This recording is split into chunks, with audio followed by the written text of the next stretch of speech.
business environment, process and people. Three domains in your PMP.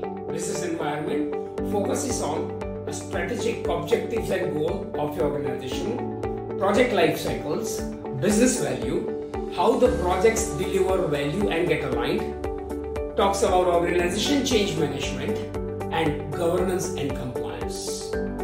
Process domain. Process domain focuses on 10 knowledge areas of the project management like scope management, schedule management, cost management, quality management, resource management, risk management, procurement management, stakeholder management, etc. And the people domain focuses on soft skill or interpersonal skill of people like stakeholder relationship, team building, negotiation, conflict resolution, decision making, and the team performance and assessment.